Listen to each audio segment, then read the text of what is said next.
For nearly a century, RadioShack was the place where curiosity turned into a career, where a kid with a soldering iron and a few dollars could buy the exact resistor, capacitor, or transistor they needed to build something nobody else had ever seen. Then the company that built that culture systematically dismantled it and took an entire generation's relationship with electronics down with it. This is the story of how America's hobbyist electronics store destroyed itself from the inside, one bad decision at a time. Two brothers and a ship radio. In 1921, brothers Theodore and Milton Deutschman opened a small store in downtown Boston, selling radio equipment and supplies to ship officers.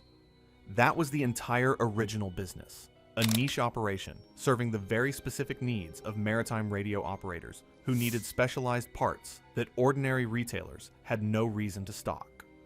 It does not sound like the origin story of a company that would eventually operate over 7,000 stores across the United States.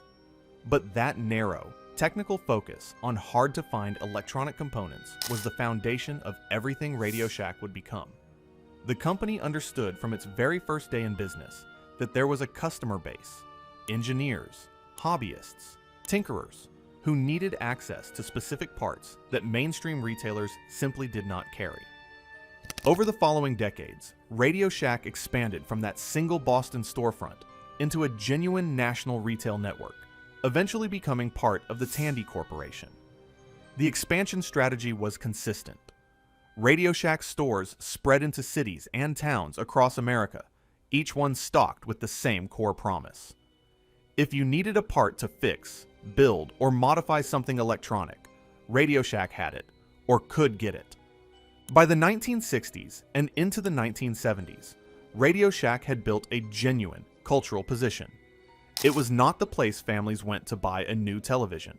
It was the place a kid went on a Saturday afternoon to buy the components for a homemade radio, or the place an electronics hobbyist went to find a specific connector that no other store in town stocked. That specificity was the entire value proposition. The product that changed everything. Then, in 1976, RadioShack made a decision that would define the company for the next 2 decades, though almost nobody inside the company believed it would work. The CB radio market, which had been a significant revenue driver for RadioShack, had suddenly collapsed. Tandy needed a new product to fill that gap.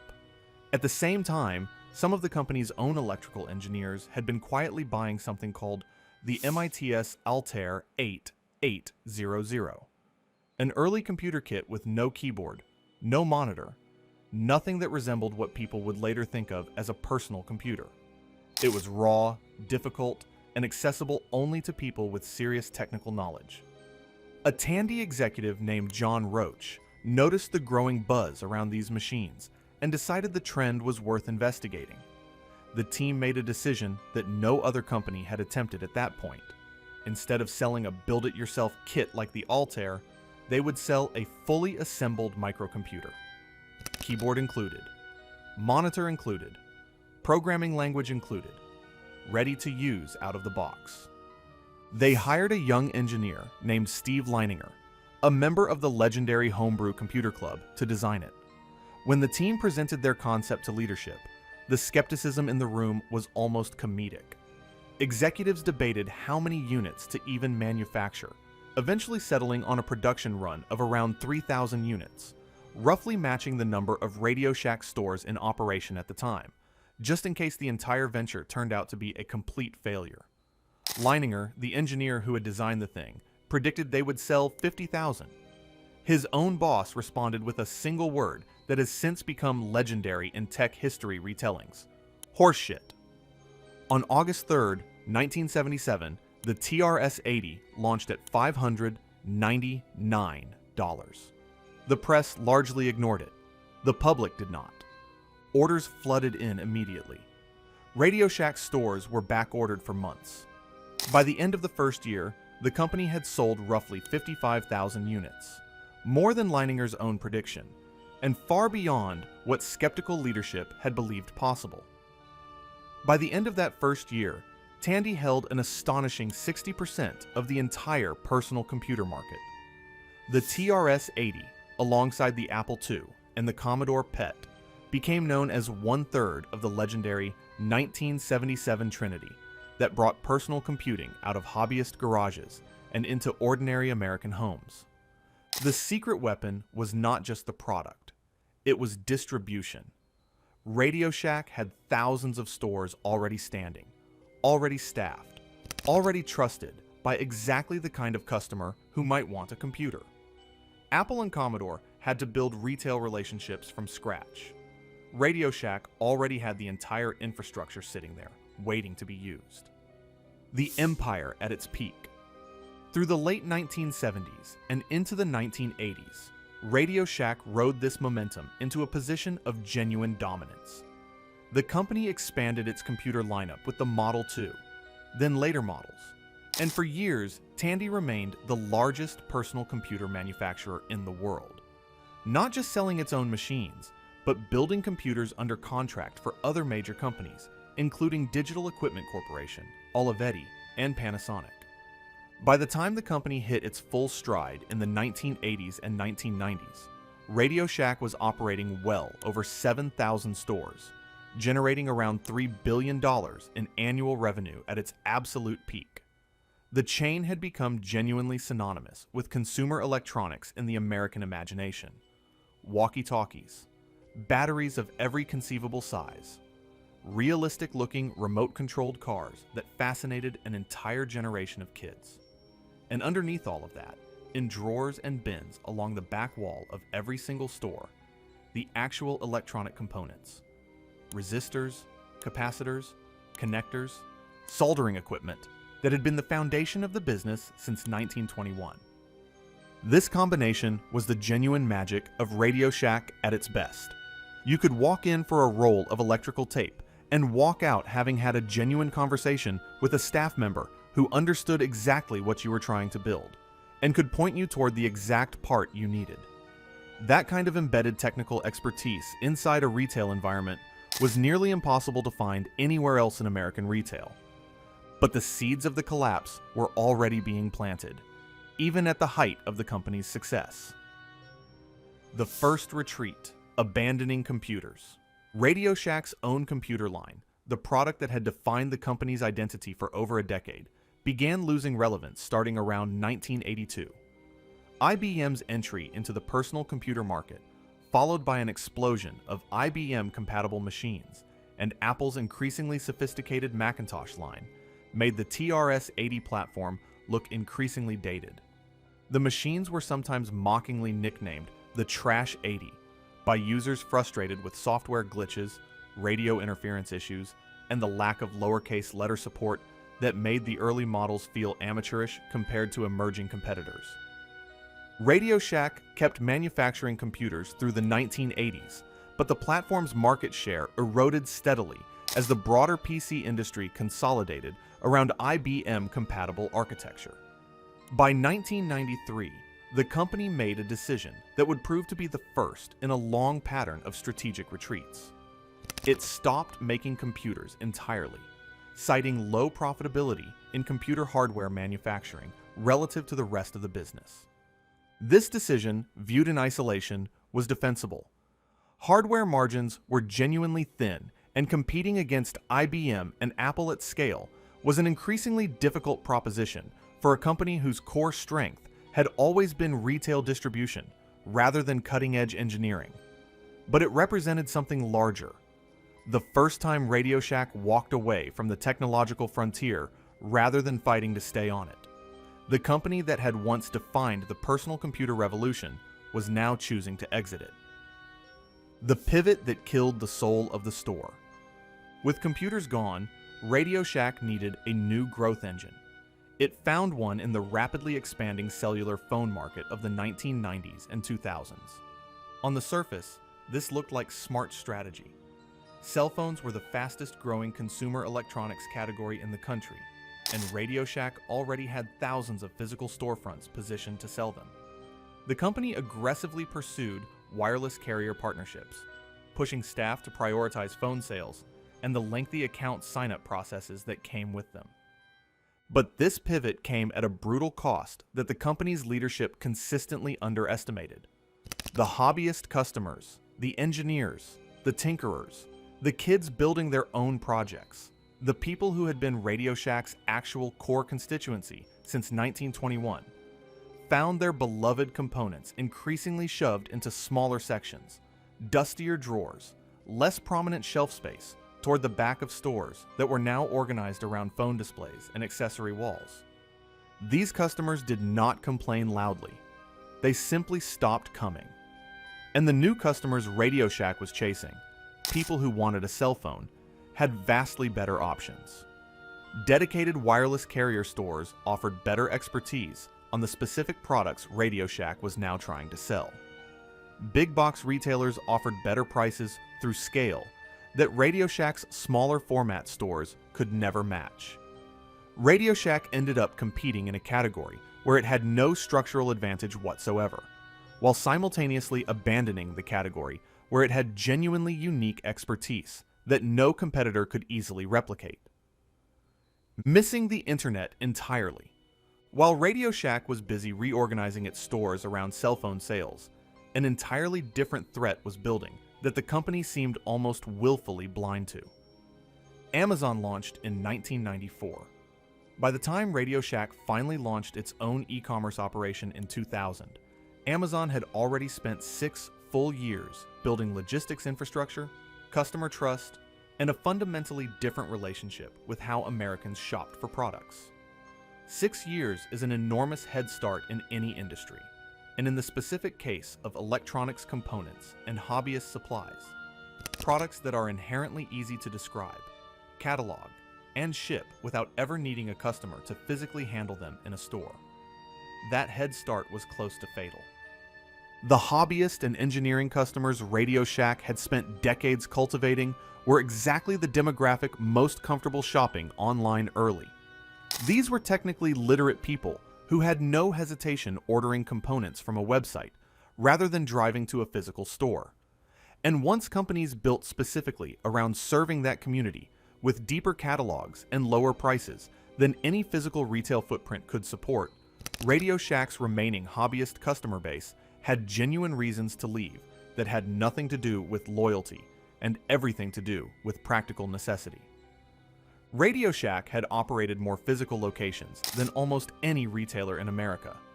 That had once been its greatest competitive advantage. In the internet retail era, it became a liability. An enormous fixed cost structure of leases, staff, and inventory across thousands of locations, competing against a model that needed none of that overhead to deliver the same parts to the same customers. Too many stores, not enough strategy. Compounding every other problem was a structural issue that had been building for years. RadioShack had simply opened too many stores in markets that could not support that density. Locations cannibalized each other's sales in the same shopping districts. The company had scaled its physical footprint during an era when more locations meant more revenue almost automatically. As shopping habits shifted and revenue per store declined, that same enormous footprint became one of the heaviest anchors dragging the company down. Leadership changed multiple times through the 2000s and early 2010s, and each new executive team inherited a company further behind the technological curve than the one before, while carrying mounting debt from years of declining performance. The warning signs were not subtle. Industry analysts wrote about RadioShack's vulnerable position for years before the actual collapse arrived. But corporate leadership consistently underestimated how serious the underlying structural problems had become, continuing to make incremental adjustments to a business model that needed fundamental reinvention. In a desperate attempt to recapture cultural relevance, RadioShack ran a notable Super Bowl commercial in 2014 featuring a parade of 1980s pop culture icons literally dismantling an outdated RadioShack store, while a clerk acknowledged the brand needed to change. The ad was clever. It generated genuine buzz. It did absolutely nothing to fix the underlying financial reality the company was facing. The first bankruptcy. On February 5th, 2015, RadioShack filed for Chapter 11 bankruptcy protection. The company announced plans to sell off up to 2,400 of its stores. A hedge fund called Standard General purchased a significant portion of the remaining locations and struck a partnership with Sprint, co-branding stores in an attempt to combine RadioShack's physical retail footprint with Sprint's wireless expertise. More than 1,000 stores closed in this first restructuring. Thousands of employees, people who had built careers around understanding electronics, around helping customers solve technical problems, around a culture of genuine expertise, lost their jobs in a single sweeping corporate restructuring. The Sprint partnership was positioned as RadioShack's lifeline. It was supposed to combine foot traffic with wireless industry expertise to create something genuinely competitive. Instead, the arrangement proved far less profitable than projected, and the fundamental problems that had caused the first bankruptcy, outdated positioning, eroded hobbyist trust, an internet retail landscape that had moved on entirely, remained completely unresolved. The second bankruptcy and the quiet end. On March 8, 2017, just over 2 years after the first bankruptcy, RadioShack filed for Chapter 11 again. This time, there was no dramatic rescue plan, no clever Super Bowl commercial, no remaining narrative about reinvention. The company, now owned by General Wireless Operations, announced the closure of approximately 200 stores immediately while evaluating the fate of its remaining roughly 1,300 locations. Sprint converted a number of the co-branded locations into its own corporate-owned stores. The rest of RadioShack's physical retail presence largely dissolved over the following months. By the end of 2017, the chain that had once operated over 7,000 stores across America had been reduced to a fragmented network of a few hundred independently owned franchise locations and an online storefront, a tiny fraction of what the company had been at its peak barely 2 decades earlier. There was a brief, almost poetic attempt at revival in the years that followed, a partnership placing small RadioShack concessions inside Hobbytown franchise stores, explicitly designed to reconnect with the hobbyist and DIY community that had been the company's original customer base back in 1921. The CEO at the time spoke about wanting to re-engage with that core community directly. It was an honest acknowledgement of exactly what the company had walked away from decades earlier. But by then, the broader infrastructure that had once supported a nationwide hobbyist electronics culture, the physical stores, the staff expertise, the convenient access to obscure components, had already been dismantled piece by piece, sold off in bankruptcy auctions, and replaced by a retail landscape with no real equivalent. What actually died? It would be easy to tell this story purely as a tale of corporate mismanagement, bad strategic bets, slow reactions to changing markets, leadership that consistently underestimated existential threats. All of that is true. But underneath the business analysis is something that mattered to millions of ordinary Americans in a way that rarely gets captured in bankruptcy filings. RadioShack was, for generations, the physical place where curiosity about how things worked could turn into actual skill. A kid who wanted to understand electronics did not need an engineering degree or expensive equipment. They needed a few dollars, a RadioShack nearby, and a staff member willing to explain the difference between components. That informal, accessible, nationwide infrastructure for hands-on electronics education simply does not have an equivalent today. Online retailers can sell you the same components at better prices with broader selection. What they cannot replicate is the physical, immediate, in-person mentorship that happened across RadioShack's counters for nearly a century. The TRS-80 alone changed the trajectory of personal computing in America, putting a genuine computer into hundreds of thousands of homes years before most people believed that was a realistic mass-market product. The walkie-talkies, the soldering irons, the bins of components. These were the tools that an entire generation of engineers, hobbyists, and inventors used to teach themselves the fundamentals of electronics before pursuing careers that depended on exactly that knowledge. When RadioShack systematically abandoned that identity, chasing cell phone margins, ignoring the internet for 6 critical years, hollowing out the component selection that had defined the brand since 1921. It did not just lose market share. It dismantled one of the only nationwide accessible entry points into hands-on electronics that had ever existed in American retail. Nothing has fully replaced it. Subscribe if stories like this one matter to you, because there are more of them. Institutions that quietly walked away from what made them essential and left an entire generation without anywhere to go looking for it.